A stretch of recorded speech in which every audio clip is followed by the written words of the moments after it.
Okay. Thank you for joining us for the Communities of Practice for September of 2025. We've got some great information coming in for you all today.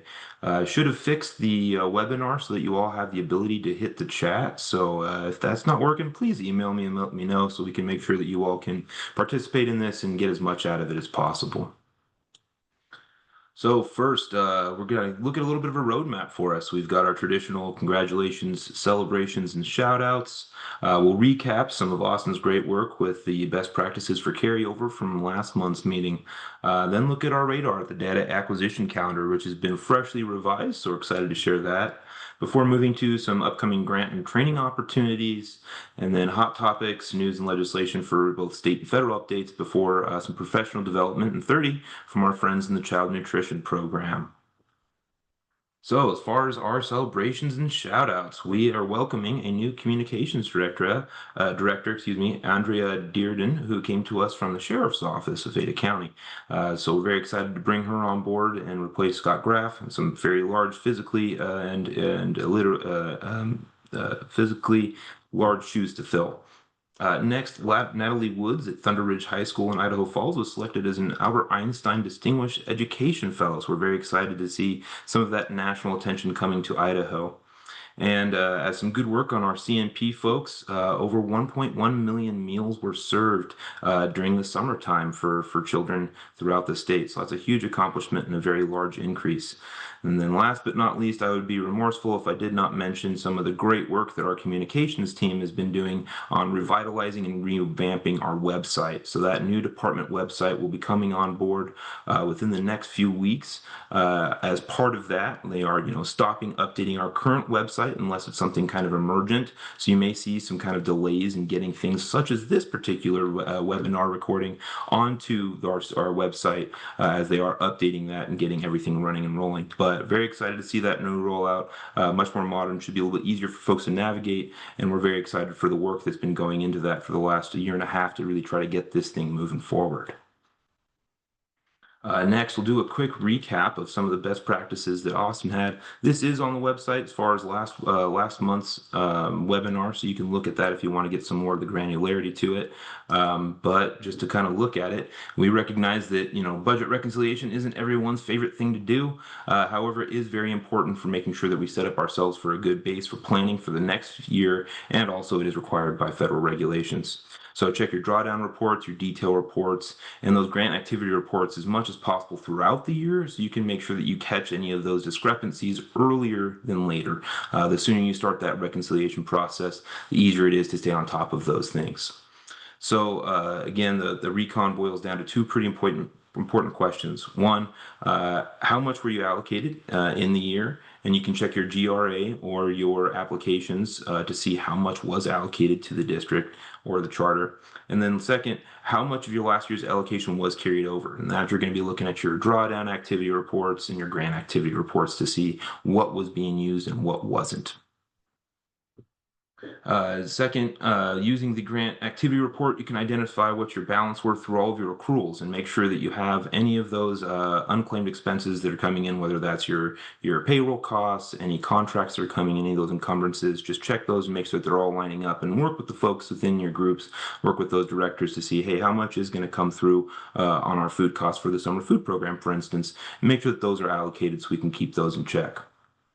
Some adjustments are probably going to be required if your internal budget, your grant application budget, and your current year allocation plus any of your balances aren't the same number. If those three aren't lining up, that means you likely have some sort of error in there or something hasn't been accounted for. And then as far as some closing thoughts on this, keep an eye on those balances throughout the year. So that way you can make sure that there aren't surprises late when it's crunch times. We're all trying to rush through on everything in June. It's nice to kind of have those check-ins throughout the year so there aren't large surprises at the end. And as part of that, having some sort of tracking system can help you make sure that those drawdown errors, whether they were items that weren't considered allocable or appropriate that you were expecting to have paid for but didn't get there, you'd have a discrepancy there. Just being able to kind of track those discrepancies throughout the year is very helpful. And then again, those carryover are very much preliminary for both the CFSGA and IDEA applications. So they don't need to be perfect until the final due date in November when the application is due. So most of it is, all right, get in those preliminaries, get your good, best educated guess in, and then come November, once your audits are all finished, then we have a really good idea of exactly how much that would be. Again, feel free to check this out. It is on the website. That will be changing shortly, and I will be providing you all a link when we get the new website, because this is where the September version is going to be posted. But you'll be able to find that information as well there. So what's on your radar? So we have a newly developed and up-to-date data acquisition calendar. So this is still a living document. There will be adjustments to it as we go through, but I wanted to give you a quick view of September and then October so you know what's coming at you and what you might have to be aware of. So coming up in just tomorrow is the School District Facilities Fund Report. So please send that over to Julie Oberly in Public School Finance if you haven't yet already. And then we also have some Title I-A and Title I-D reporting requirements. Another item that might be of note to you is that the pupil transportation reimbursement claim for your transportation costs is due at the end of the month, so October 1st. If you have questions on that, Zane Cliver, who's on the call as well with us right now, will be able to help answer any of those costs. Hey, Rob. Yes, sir, Mr. Zane. That is a typo. It's actually due to the 31st. Oh, fantastic. See, a living document, as I said. So we will get that updated. So you've got a little bit more time as far as that transportation claim reimbursement goes. So again, thanks, Zane. Appreciate the heads up on that. We'll get that going and updated here shortly. Now moving into October, some of the out days, which seems like it's out, but it comes in fast. We have some more IC coding for your McKinney-Veno students, some of your health plan information report going over to public school finance, and a couple other items for your special reporting. So this is something that's generally required to us by the state legislature when it comes to literacy intervention, professional development, and then dyslexia and remediation. So Scott Thunstrom will be sending out some jot forms to everyone to fill out how those funds were being used as required by either state statute or language in our appropriation bills. And then lastly, at the bottom, the school improvement plan is going to be coming in on the 31st. So technically, when your transportation things are coming in as well. Now, some housekeeping. So I wanted to let you all know of some upcoming grant opportunities that are available to folks. The Public Schools Facilities Cooperative Funding Program, and this is only for school districts, not charter schools. And these are for folks that either have bonds that have failed in the past to remediate unsafe conditions, or those bonds or levies that they've already passed are not sufficient to cover the cost of remediating those unsafe conditions. We have another application open for that that'll end October 7th. Next, the State Board of Education's Rural and Underserved Educator Incentive Program, which provides loans to teachers, is going to be open until the end of the month. There's another $3,000 for books awards through the lottery division for districts and charters, also going to be at the end of the month with that applications due. And then lastly, we have opened a new version of the Idaho Career Ready Students Fund, and these are going to be mini grants. So these will be capped at $50,000 per grant, and these ones are going to be set up and effectively just provide more or less equipment. So not as much on the construction phase as the initial phases of the Idaho Career Ready Students Fund were. This is going to be granted primarily for equipment. Now you can put in multiple applications under this, but we would want you to rank and prioritize those, so when the committee's reviewing them, if they say, yes, we really like this machine shop idea you have, or maybe not so much on this computer lab, they'll be able to prioritize those. There's some additional metrics that we're adding to this to try to make it more competitive and also ensure that those who haven't already received funding get kind of pulled to the top of the line. I would be remiss to mention if some of the special education mini grants that are going out. So the SLD specific learning disabilities grant is going out. That one closed, and we're trying to get through those reimbursements as fast as we can. And then the special education evaluation materials mini grants, the obligation for purchasing those ends at the end of the month. I know sometimes in the GRA it looks like you have additional time. The GRA is often tying to what our requirements are as far as what we get from the feds, and oftentimes we need to have a little bit more time to roll through, check all of these things, and close out those grants. So in this case, those ones that obligation ends at the end of the month.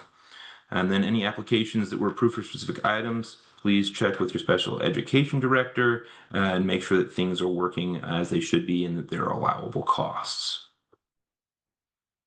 And then there's some additional training. So Lisa's going to be presenting some maintenance of effort training to really look at, well, how does that interact with especially your school-based Medicaid and your IDEA Part B funding, and how do those interact year over year, especially with changes that might be coming from Medicaid. And then also there'll be some information to kind of how to fill out the IDEA Part B application, especially for those maintenance of effort sections. So we have a registration here. So that one will be on October 2nd at 11 a.m. And this great little QR code will get you right to that. So go ahead and snap a picture of that. Otherwise, these slides will be up on the new website shortly. Now, moving on to hot topics, news, and legislation. So I'm going to shoot it over to Mr. Austin here, and he'll get going through on his update. Austin, go ahead and take it away. Folks, just a couple of quick ones for you. Next slide, please. First and foremost, the GRA has been updated. We are no longer doing it on a bi-weekly basis. Now, GRA claims are being paid out weekly. So any claims that are submitted, reviewed, and approved before the end of business on Thursday will now be paid out on that Friday. That means ideally, if your claim is in before Wednesday or midday Thursday, you should have your application approved and paid out that same week, with some reasonableness mixed in there. If you send us a $5 million claim and it's extremely complex and large, or there's something in there that we got to research further, that obviously won't get processed the same week. But for the most part, we're doing our best to shift to a weekly review and approval process. So that's an update for you. Next slide, please. We're also happy to remind everybody about our federal program and ESEA IDEA conference coming up early next month. We're going to be meeting at the Galaxy this year. We've got assessment, special education, and federal programs all coming together. A link in the slide deck. I can also throw it in the chat if you guys would prefer. Next slide, please. The IDEA Part B final application is going to be due on November 15th. We're going to be putting the final allocations into your application here in mid-October, late October. So it should be some pretty quick updates for you, just some budget adjustments. You'll also want to update your prior year expenditures sections with what your audited financials have. At that point, you should have an audit ready to rock and accessible for you. So there's just one more thing there. The CFSGA will be updated about the same time in October. We won't have the same deadline of November 15th, but you will be able to see your final allocations for the year in mid to late October for you. So that should be your last time to redo all your budgets. And then last but not least, we had some pending funding bills at the federal level. So on the House Appropriations side, they proposed a bill that has a 15% cut to ESEA programs. Obviously not ideal, but it's in alignment with what the president proposed for the most part. But on the other end of the aisle, or on the other end of things, the Senate plan has put forward a plan to increase education funding. So at some point, they're going to have to reconcile these differences and figure out where they're going to end up. If you're reading news articles that say, oh, they're going to cut education funding by a bunch, they're reading into the House Appropriations Committee. They're not reading in the Senate side, or a massive increase is going to come from the Senate side for now. So just hold off until you start panicking. It's in this time of year, there's all kinds of shifting, moving parts. There's nothing certain just yet. We won't know what next year's allocations are going to look like until they finally get a spending bill passed. Historically, they've taken their time and missed the October deadline for a budget by about 3 to 4 months. We will follow up with updates as we hear them, but I would expect a final spending bill to hit somewhere in the February to March timeframe. So yeah, thank you, folks. So Austin, now on to some state updates. So I wanted to provide you all a kind of an update on, I know I teased a little bit about what our budget request was going to be, both for the department and for the public schools budget. So I wanted to give you the grand finale open reveal of this. So as part of this, there was a 3% general fund holdback for the current year, fiscal year 26, that was taken out of, for the department side, the non-public school advanced opportunities program. So this would be for students in private schools who are using those advanced opportunities as kind of qualifying programs. So the reduction came directly out of that. That'll be more important as we talk a little bit later, but want to let you know that at this point, the department has really isolated any of the general fund cuts that we've been forced to reserve to try to limit limit the impact to you all out in the field.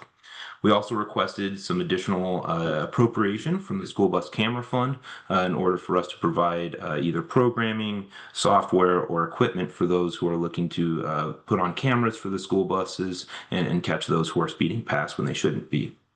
We also proposed, again, an increase for the driver training program pass-through from $150 per student to $300. And the idea with that is to try to kind of bolster those. We know that what we're providing is not kept pace with the cost of actually running those driver's ed programs.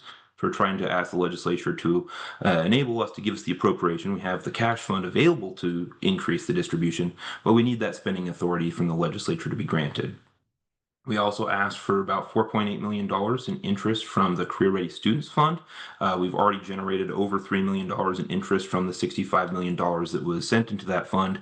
However, we weren't given the appropriation. So again, a situation where we have the cash, but not the spending authority from the legislature to expend those funds. Ideally with that, we'd be looking at doing some additional grants to folks for their CTE programs. And lastly, some additional farm to school and technology and innovation grants. Those are both in the child nutrition programs, similar to what we've had in the past, just more of them coming on. Now on to the public schools budget request. You might have seen some things in the news about this giant request. It is a rather large increase. It's an 8.9% general fund increase, which is just about $250 million, $246 million. The majority of that, though, is coming from things that either are statutorily required or as part of our budget development required by both the legislature and the governor's office, such as our 1% CEC placeholder. Between health insurance and CEC, that's a 4% budget increase, primarily because our health insurance is going up $94 million thanks to a 27% increase in health insurance.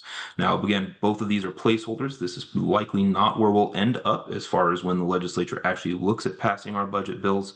These are items we were required to put in. Next, there were a significant number of statutory adjustments, such as transportation. A big part of that was $7.5 million being reinstituted, and that was a cut that was made during the Great Recession. Also, we're seeing significant growth in that. So we're projecting about a 9% increase in y'all's costs to transport students to and from school. And then also there was some additional increases in career ladder growth and movement.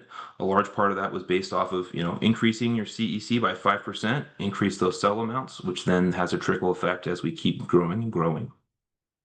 One of the more, I think probably one of the most interesting parts of this budget that we've put in is a special education block grant for $50 million. And we recognize, again, this is not meeting the delta between what is distributed to you all and their actual student costs.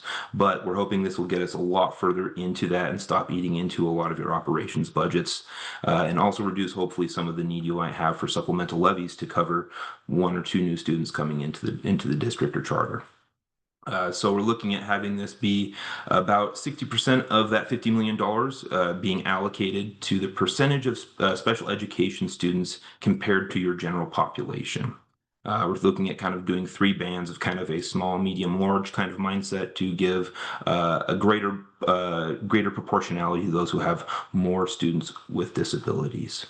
And then 40% of that $50 million would be based on your prior year's average per pupil education costs for special ed to relieve those districts and charters that are really spread thin with the small amount of funding that we're providing at this point. So that right there is really only 1.8% of the overall budget increase for the entire public schools budget. So most of our costs are really through those statutory adjustments and those directed CEC and health insurance increases. We did also see an increase of we're projecting 160 new support units coming on board, and that's about a 1% increase over the appropriation we have for fiscal year 26.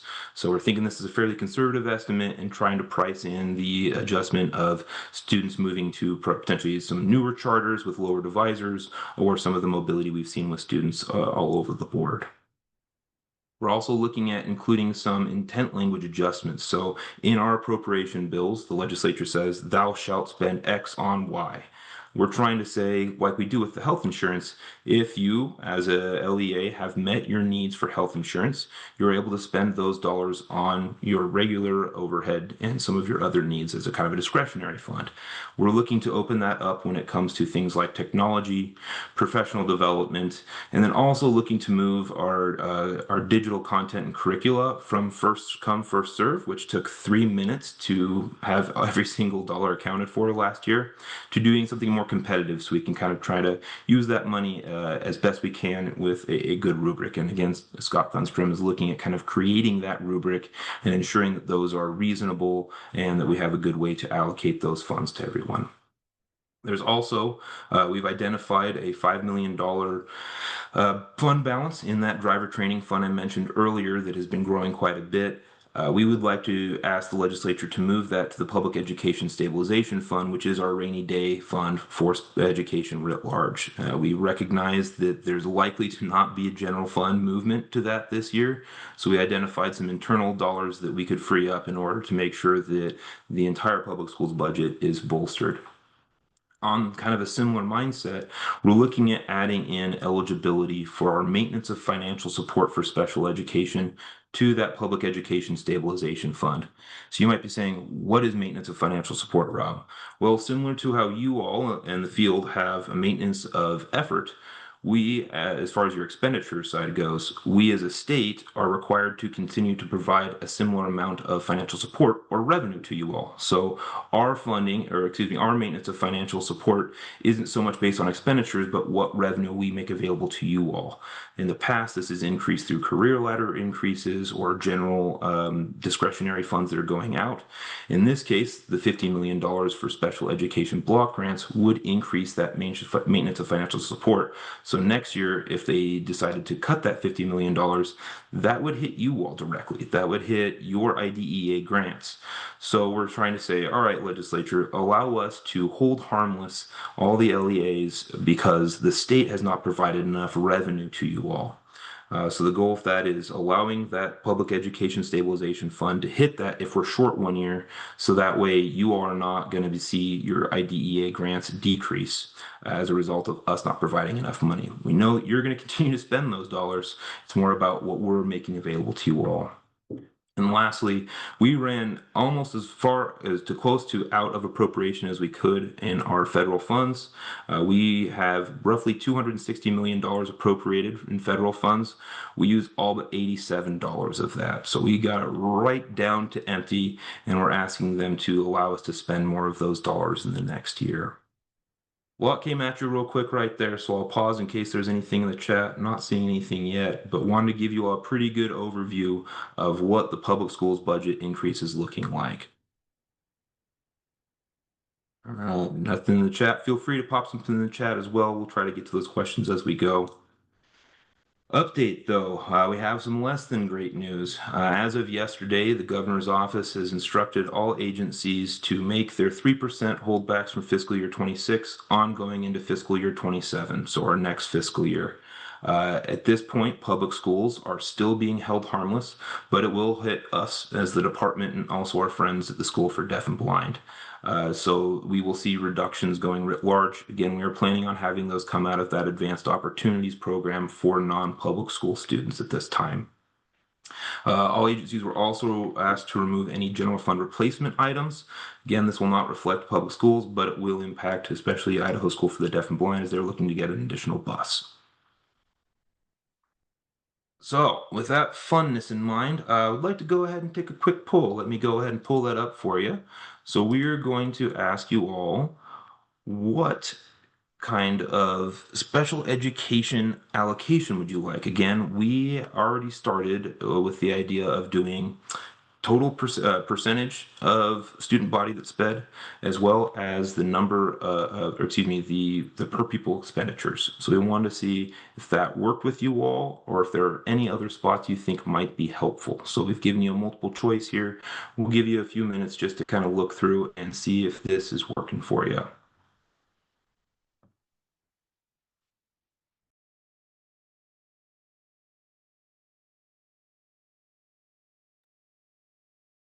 Hey, Rob, I'm not seeing the poll. Interesting. It's showing up here. Let me look at that real quick.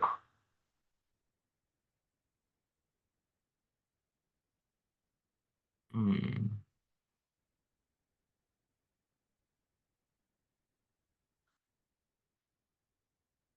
Okay, it looks like it's going now. Is everyone able to see that? Can see it now.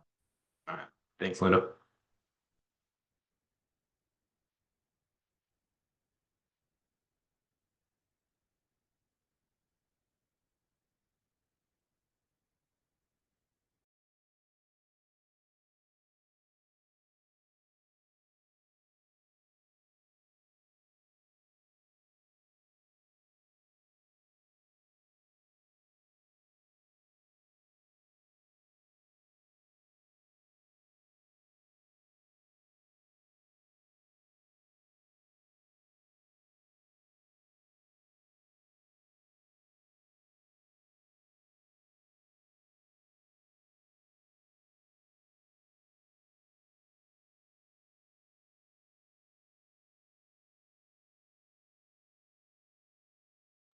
We'll give just about another minute. Looks like about half of everyone has responded, and then we'll keep going.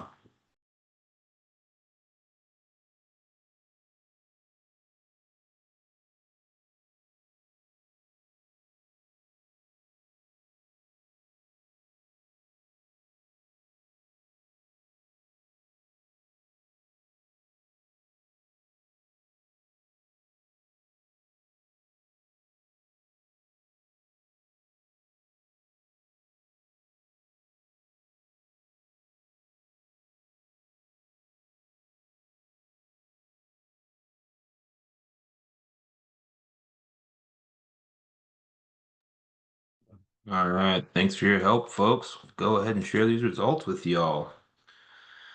So, looks like the majority of folks are looking at the percentage of SPED students versus the general population. That one came in at 70%. So that was by far the largest one. And then another one that was rather high was the percent unfunded from the formula distribution. So thank you all very much for sharing that feedback. We'll try to price that in as much as we can as we're building out this bill. We'll have to create a piece of legislation that will enable us to kind of outline how we're going to allocate these dollars in the SPED block grant, in addition to getting in the appropriation. So it's kind of a 1-2 step in this case, and we're hoping we can get that through with minor resistance.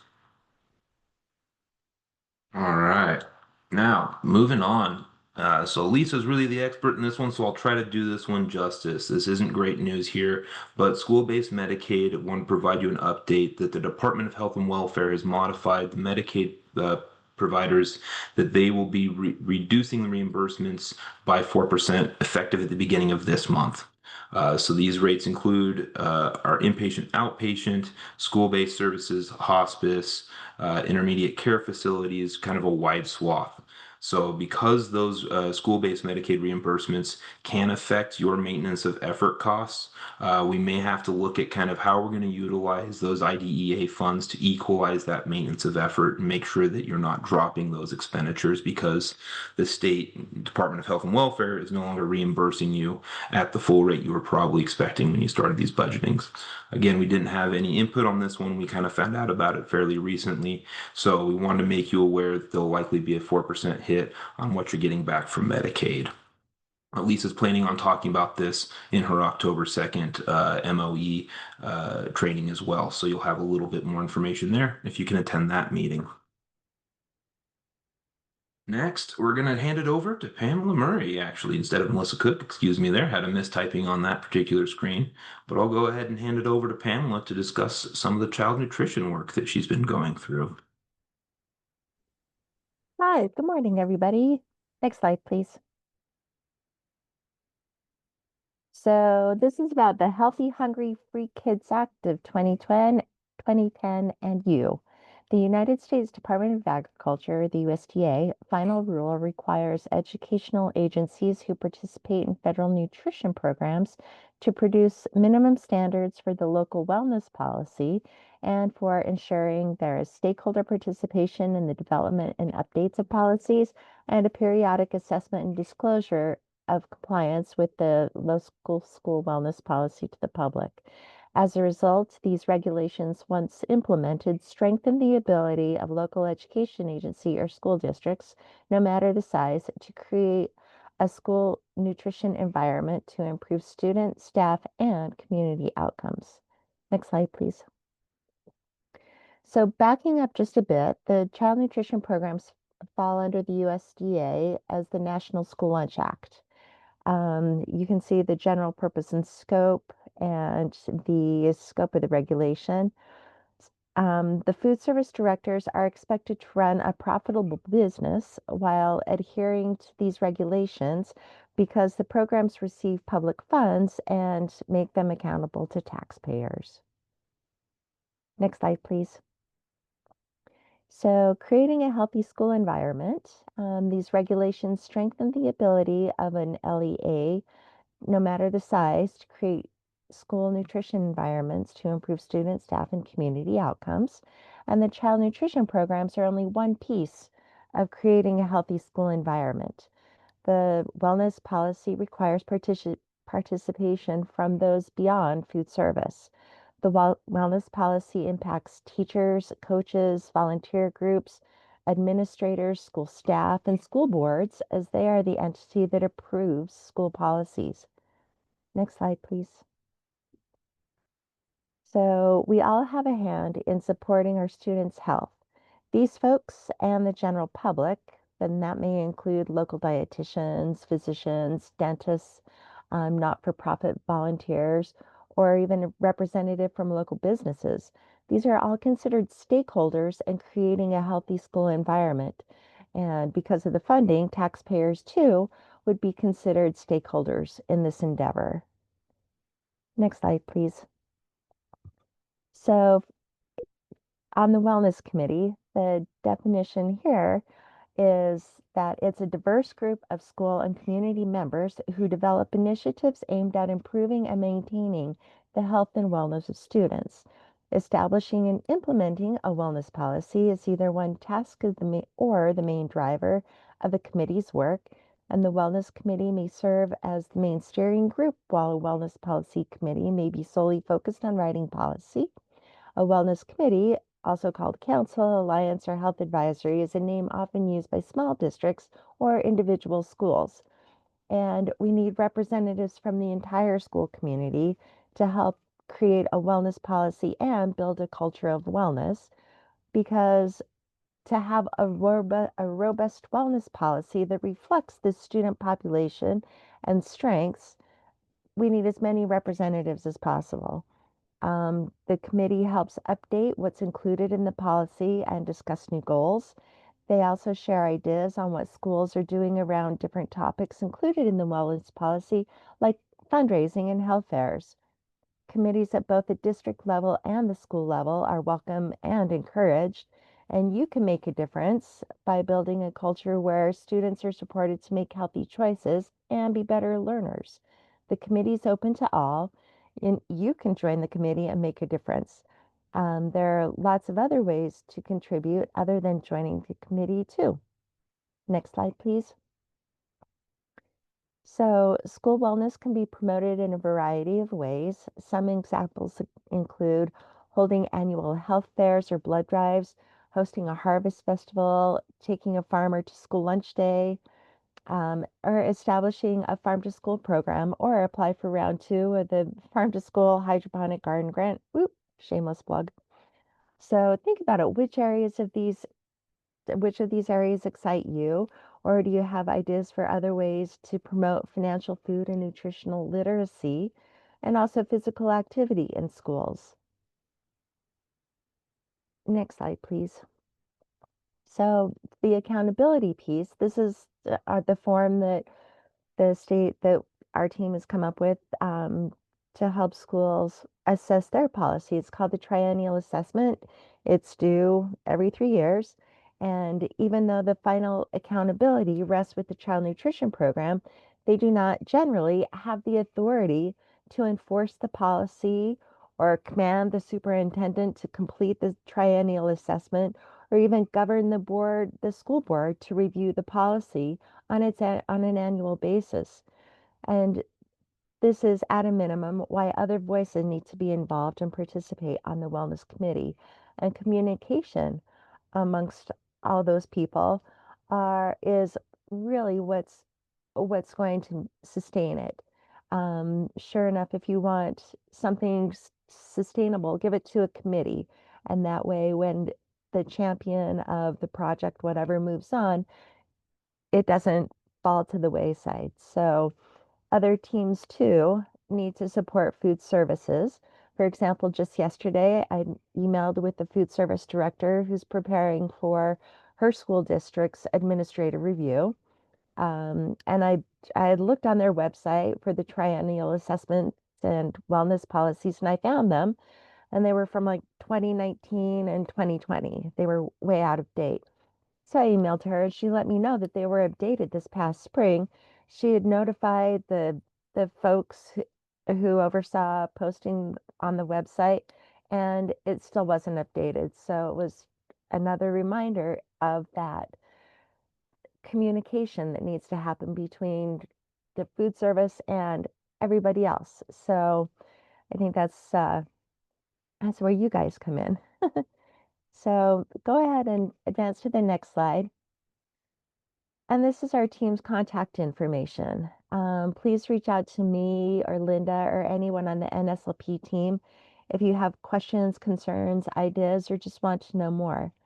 There are a lot of resources on our website about the school wellness policy and beyond. So by all means, if you have any questions, reach out. And that's all I had.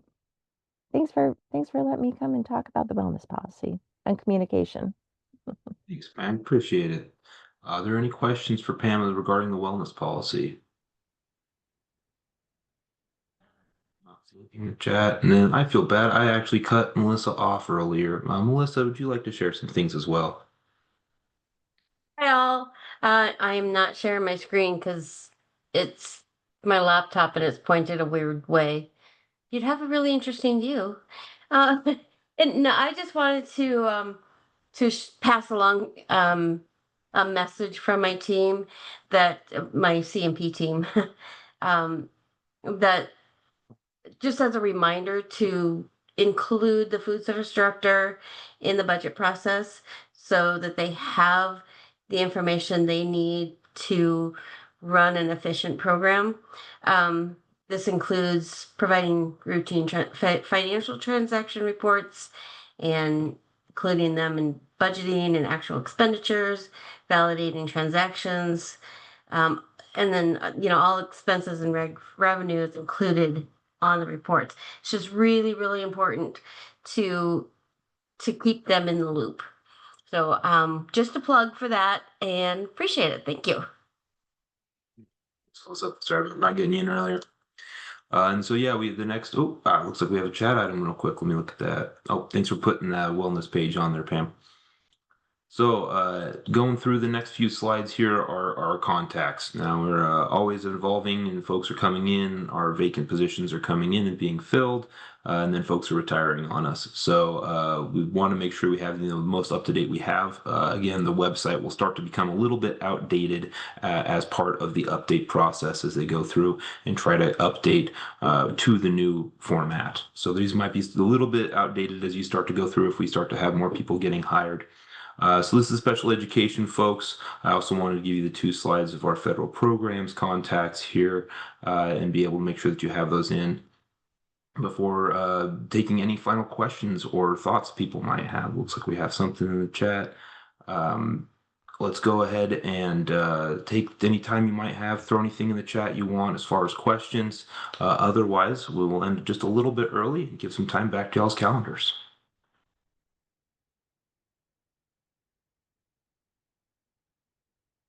I've not seen much in the chat, so we'll go ahead and end this one just a little early. Thank you all very much for your time, and I hope you have a wonderful September. Talk to y'all later. Thanks, Rob.